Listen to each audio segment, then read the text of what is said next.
I did 8 years in the Coast Guard, and I got out to try civilian life, and found that was a mistake, so I got back in. But in the civilian world, I wanted to do something, and I wasn't sure what I was going to do, and then I applied to college, and while I was waiting for acceptance, I took some jobs waiting tables, and I had done restaurant work in the kitchen before Coast Guard, so I was very familiar with that part of it, but I always wanted to try what they call the front of the house, because the front of the house makes more money than the back of the house. And so I got a job because I was in the Coast Guard, and the guy who owned the restaurant said, "Well, you were in the Coast Guard. I'm a veteran. I'm going to hire you." He didn't ask anything about skills or if I knew the menu or anything like that. He was like, "Oh, you're hired." I was like, "Okay, great." Well, I did a great job there, and another restaurant manager had come over across the river. I was working on a river in Michigan, and hired me away from this restaurant. And I still was pretty much a neophyte as far as being a waiter goes. Well, this was kind of a beer and burger joint with a little upscale to it, where boaters would pull in and get a bite to eat, as well as they had a good crowd from the local suburban area that would also come in. And this guy comes in one day, and he sits in my section, and he says, "Look, I'm on a first date, waiting for this girl. It's a blind date, it's a first date. I want to make sure everything goes okay." And so I was, "Well, yeah, I'm going to take care of you. I'm going to give you the best service possible. Just tell me what you want." And we had this discussion about this date. And I don't remember all the specifics about it, but I was really sort of nervous for the guy and excited to help him out, and thinking I'm going to get a great tip because I'm really going to take care of this guy.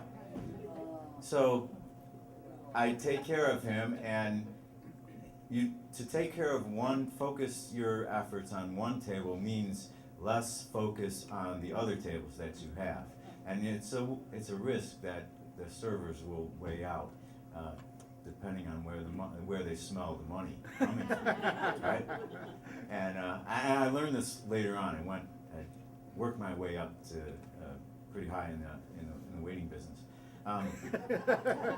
But I'm focusing on this guy because, again, I feel like I owe this guy. He's come to me with honesty, saying this is a first date, and I want to make it good for him. So the money is there. The money thing is there, but it's not the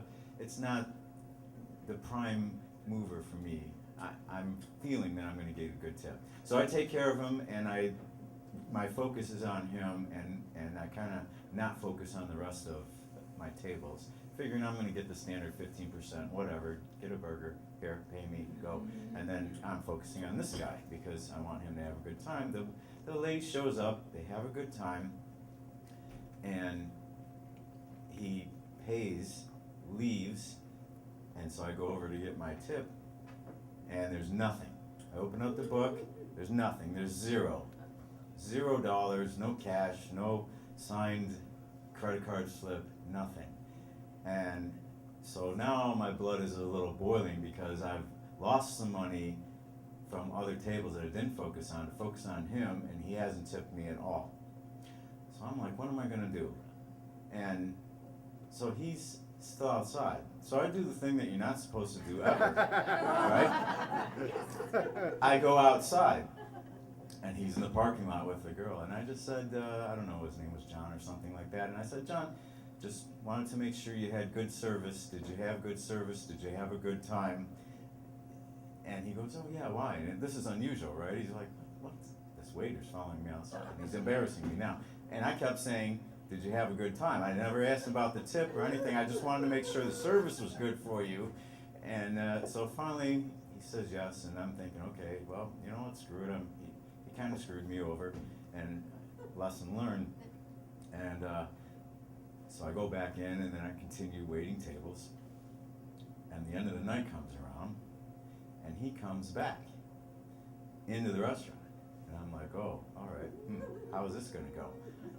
So he says to me, he says, "Look, I was embarrassed by you coming on in the parking lot and asking me about the dinner.